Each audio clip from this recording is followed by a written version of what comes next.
Mad Max is one of the most underrated franchises out there. Today it's not only amazing, but original, and it doesn't really miss with anything it does, and that is down to this man right here. You could read the script, Warboy sprays silver paint into his mouth shouting "witness me" on paper, and you could think it would be very cringy and stupid. Hold on.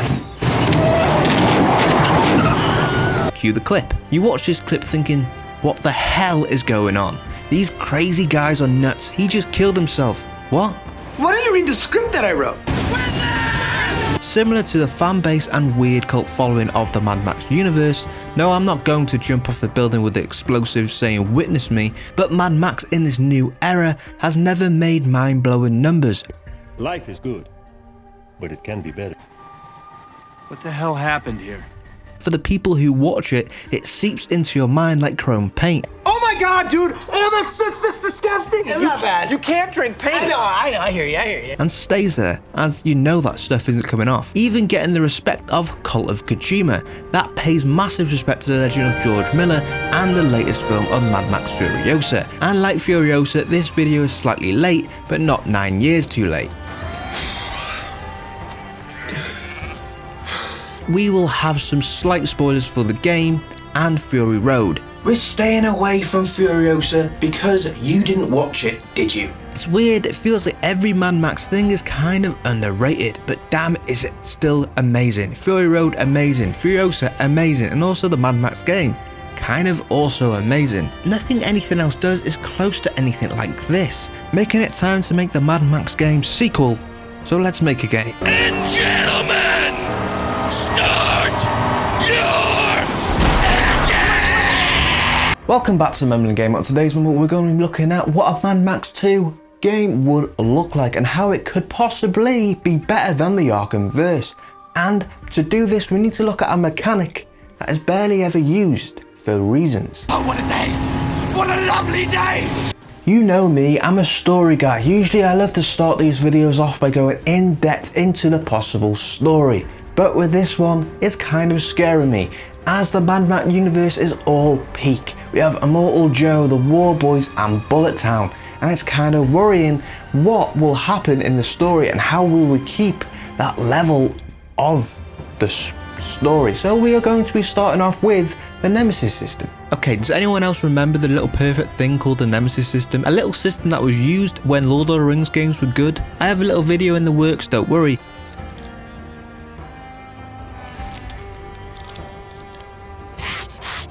If you don't know, the Nemesis System on paper is simple. If you do know, there are timestamps below.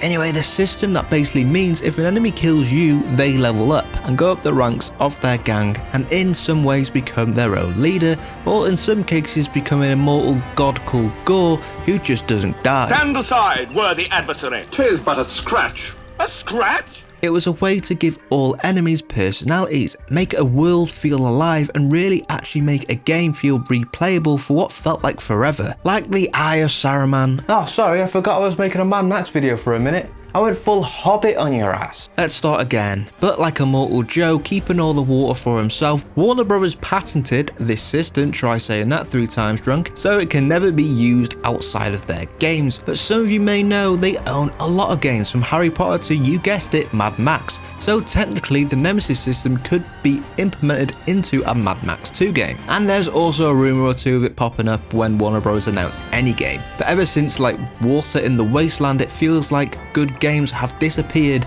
from WB Games. Because who doesn't like looter shooters and killing all your beloved characters? Oh god. Shackled down by microtransactions, oh god. And oh yeah, remember one of the best combat systems in the game? The best superhero game near ever made, maybe apart from Spider-Man, but that's another argument. Yeah, it's a VR game now. Hogwarts Legacy was good though, but Warner Bros. Doesn't want to make another Harry Potter game, apparently. I don't think currently there is a better game that could be made from this Nemesis System apart from Shadow War 3 that could work as well with the Nemesis System than a Mad Max game. Imagine different warlord gangs roaming around the wasteland like Immortal Joe's Warboys, Dementor's biker gang, and one of the little grunts kills you, raises up the ranks and becomes a character in their own right. And like Shadow of War, these characters could hunt you down, come back with like a Furiosa arm or something, maybe even kind of like a Immortal Joe mask, and through death have become stronger. Not only that, this is a Mad Max game. This system could also be evolved around the cars, and to prep for this video, like many of us, I went back. But now, yeah, I'm thinking I'm back. And after fighting a guy called Scrotum travelling through the world of Mad Max, it makes me think that this Nemesis system would work perfectly in this game. But with it comes a kind of worry. Thanks. He said it! He said it! Like the Worried About series I do on the odd occasion, you should check that out. One of the big reasons why the Nemesis system works so well in Shadow of War because it is cemented alongside the death mechanic of the game. While in Mad Max Dies, I don't think an elf who created the One Ring would bring it back to life, as I think the elf would be a war boy and the ring would be, well, I don't think we need to think about that. I do think still this could kind of work, as we could just see Max nearly die like in the hospitals in GTA, but instead of the hospitals, depending where we are, we wake up in like a dirt road, the underground people eaters, or something else weird in Mad Max world. I'm thinking like a dump or a pool of oil. Oh, can you hear that? Oh yeah, it's a question. Where do you think Mad Max should wake up when he dies? Comment below your thoughts, and when you're down there, like and subscribe. You know, the normal YouTube stuff. You get it, you've watched YouTube before. Come on. Also, before we move on for the Nemesis system, I think Mad Max could be one of them games what could normalise using the Nemesis system, where death really isn't that involved. I know Wonder Woman is technically making that game, and it kind of feels like it's the weirdest possible game you can make a Nemesis system in. It could be good, and I'm kind of excited for it.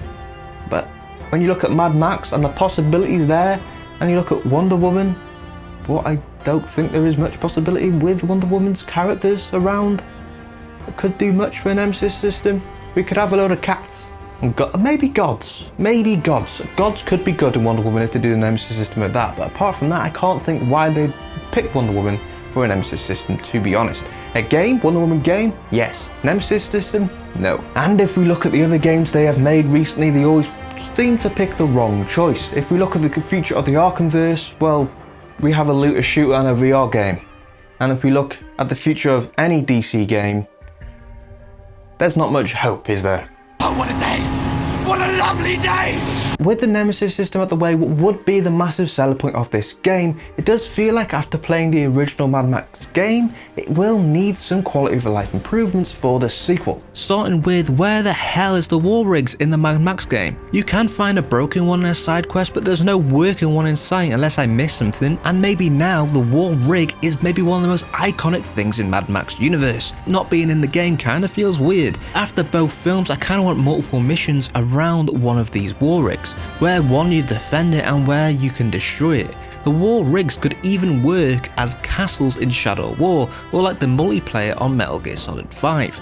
Then we're moving cars out of the car combat. The fact in Mad Max you can't have a boxing match with a war boy on top of a moving vehicle is a crime. Yes, chasing down a convoy, taking down cars one by one, and then destroying your own car before you can even get to the main one is fun. Just stopping here and watching Chumbucket fix my car is great, but I want the war rig fight. I want the whole level to be the moving vehicle where Max is leaping through cars, running on top of rigs and fighting for control of that rig. It just feels like it would be really, really fun and mad. Combo ups have evolved through both Arkham and also Shadow of War. Maybe Spider-Man, but I don't really see Mad Max doing many flips and tricks. Maybe a pedigree or two, but not really a Hurricane Rana. An element that does add a weird amount of fun to gameplay tension and excitement through these games is stealth combat. Even though maybe stealth doesn't fit with the Mad Max aesthetic, I think sneaking into a base, clinging to walls, hiding low in sand to conceal yourself, like a Metal Gear game, if Hideo Kojima had his way, you know he would add some cool stealth mechanics to this game.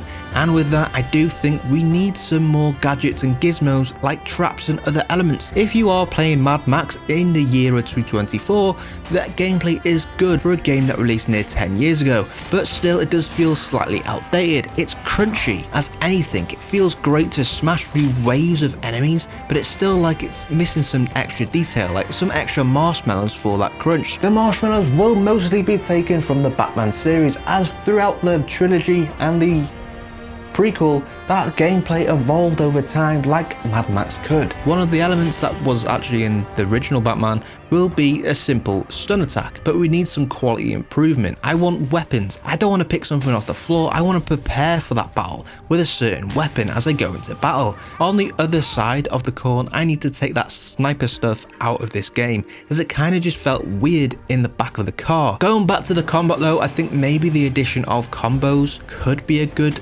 element. Maybe we introduce a second attack button and we could combo everything together to add that extra marshmallows to that combat. Already Mad Max has elements of different martial arts in the game. Suplex City, bitch! Not just pro wrestling, but others, and they all look like they come from actual martial arts films. Like the Arkham Universe games, it was great and it's a bit hard to improve, but I think adding that extra couple of buttons could make the gameplay near perfect. There is still one more thing we need to talk about before we finally get to the story. Oh, what a day! What a lovely day! Okay, this might annoy some people as we're going to be taking that iconic car out of the Mad Max feeling. That kind of taking some of the heart out, but I think for gameplay wise it would work, as it would change to more of a pick a car, any car kind of deal. That doesn't mean you can't have your favourite car you upgrade and you can get back for a price if it blows up, but it's basically like your horse on Red Dead Redemption 2, you can fall in love with it. That horse can go everywhere with you, you can name it, but when you destroy it, it's not that easy to get back, with some elements of the game being that you need to get a certain car for a certain job, or an upgrade for a certain car to do a mission through hunting down different materials. We are scrapping the scraps, as it felt like the scraps kind of ruined the upgrading experience. And how many times can you say scraps and the scraps and the scraps, scraps, scraps? It felt like I should hold on to these scraps just in case I needed a certain upgrade for a mission. And it really stopped me from upgrading my car how I wanted and waited for the game to ask me to do something. I don't think that should be the case. This adds even more elements into this game because in the game we're much more of a lone ranger, getting thrown into situations, not having a big goal at the beginning of the game. You're much more thrown into situations, as isn't that kind of what we always are with Mad Max, especially in Fury Road. But this is not a revenge story, okay? But it probably most likely will turn into one. Oh, what a day! What a lovely day!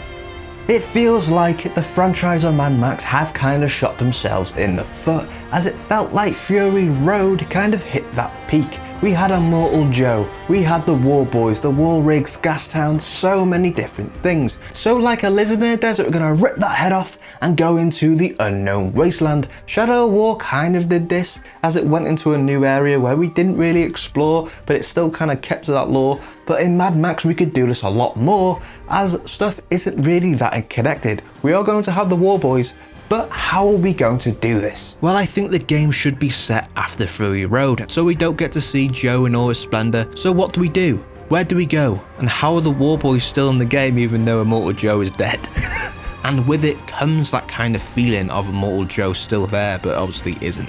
The next game takes place in a different area. When you look at both Gastown and Bullet Farm, they really aren't that good looking. Joe's house is pretty cool, but I think if you put the creative minds into this game, we could get even bigger and better places. Could you imagine the crazy wasteland areas what could be created with the mind of George and Hideo? Move over Elden Ring Dream Team, there's some new crazy cats in town. That does mean Mad Max's second video game takes more inspiration from the original trilogy. It's set in a completely different area. I kinda want to see a wasteland stadium, a green place with a secret, a weird statue of someone called Exile. I don't know, I'm just spitballing here. The story here as well doesn't really evolve around a car, and putting Mad Max in the story where he's a plot point is a difficult one, as he is Mad Max who doesn't really care about much. The original game actually had some good twists and turns, but in the end we're still Mad Max, and we do some Mad Max things, so no one returns from that game, and we are much more by ourselves this time around. I'm kind of stalling here, as I don't know what the story should be without offending you, so I'm going to go into the story now. Mad Max 2 Wasteland Revenge, working title, begins Mad Max madder and more feral than ever. We have a kind of fury mode, but like the combo meter, from the first game, but it does more of a bar thing, so you have to press a button and you build the bar through combos instead. That raises, and then you press a button and go into that mode rather than it just being connected to your combo score. Also taking inspiration from the Batman series, rather than having that fury mode when you hit that combo, we're going to have finishing moves instead. So when you hit that certain combo, we can do a finishing move. And I think it adds that extra spicy marshmallow to the Mad Max gameplay. Feral Max is driving and jumps from his car to another car, taking it out, and then he jumps to another. This is where we get the gameplay starting. It introduces the new outer car mid-car combat, but leads you to taking down the whole group of new enemies in this wasteland we haven't saw before. We take down the whole convoy, but then we walk into the distance with nothing but voices, growing stronger in our head until Max collapses. Max is saved by a traveller, leads to a village, and he gains some humanity, but is hunted down by the group of the convoy he destroyed, and it destroys the camp. And this is where the Nemesis system is introduced, as one of the survivors explained the gang structure, and that the gang is one of 3. In the game, we try to destroy and manipulate through this system. One of the gangs is one of Mortal Joe's disciples, and that is how we get the War Boys in this game. Okay, it's a cop-out, but I want the influence of Mortal Joe in this game. The whole game kind of involves destroying these different gangs, but we need that main villain. Even Shadow of War had a main villain, so we introduce a new gang to the play. Later on in the game, in the little update area where we see the Nemesis system evolve, blank spaces start to overlap the work you've done, with mystery members taking over the roles randomly, and you're not able to take these out until one of them attacks you mid-mission. This being a new gang midway through the game, as they will kill you and your target in that mission. With it turning out these are the survivors you started with, as they have now become one of the strongest gangs, and with one of the members you saved, what you most likely talk to the most, being the big bad. This involves more of the second half of the game where Max has to kind of make his own gang. And I know I don't think Mad Max should be a really gang leader, but I do think this would be kind of fun, taking the remaining of the gang members, giving them a choice, building loyalty, and using them to build his own convoy to take down the new gang you basically helped to create. This would be a simpler system in comparison to the Shadow of War game when you attack kingdoms and defend your own, but more it'd be focused on the convoys as your kind of castle, as you kind of deal with different convoys what are connected to the bosses of the game. So there would really only be 3 main convoys, because only the bosses would have their own convoys, so you'd take them down in different missions like in Shadow of War. And I do think a story where you have actually created the worst evil of the game could be really exciting. 3 kind of 4 gangs, a Nemesis system, Feral Max, scrapping the scraps, and the evolution, the reconstruction of the combat. And that's it for this mumble. What do you think of my Mad Max game 2? Would you buy it? Would you play it? What would you change? Comment below. And also when you're down there, if you made it this far in the video, remember to put mumble down in the comments. And remember, we have a Patreon now if you want to support the channel, and subscribe for future mumbles, and I will see you on the next mumble.